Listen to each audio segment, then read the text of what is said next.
وجاءت سكرة الموت بالحق ذلك ما كنت منه تحيد. إخواني في الله، أخوكم وناصح لكم.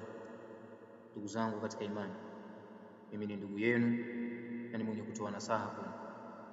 Ana ansahu ikhwani almutaqati'in, mimi ninawanasihi ndugu zangu waliokatana, an yatasamahu fima hasalat bainahum min almashakil, wasameheane katika yale yaliyopita baina yao katika makosa. Fa innahum la yadrun mata ahaduhum sata'khudhuhu almaniyya, kwa sababu wao hawajui ni wakati gani mmoja wao kitamchukua kifo. وفي هذا المقام أنا أذكر لكم قصة من القصص التي ذكرها الشيخ العالم محمد باموسى. Na katika sehemu hii mimi nitawasimulia kisa miongoni mwa visa alivyovitaja Sheikh Muhammad Bamousa.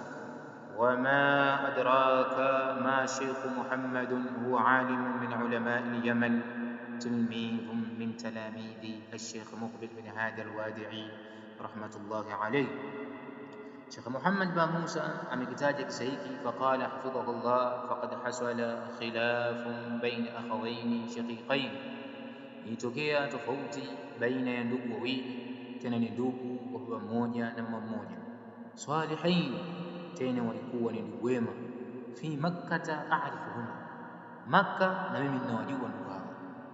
Wastamarrat alqati'atu bainahuma sanawatin, na iliendelea kukatana na kugombana baina yao kwa miaka, bisababi umuri tafiha, kwa sababu ya mambo yasiyokuwa na msingi. Thumma mata ahaduhuma faja'atan, kisha akaja kufa mmoja wao. Fajaa abuhu al-akhar yabki, akaja yule ndugu yake mwingine aliyogombana naye akiwa analia, wayantahimu inda qabri, na akiwa anaomboleza katika kaburi la ndugu yake. Wa talaba min alhadirina an yatawalla dafnahu binafsihi, na akawaomba watu waliohudhuria katika mazishi yale basi yeye aongoze katika kumzika ndugu yake. Fanazala ila alqabr wa huwa yabki, akateremka katika kaburi na ndugu yake akiwa analia.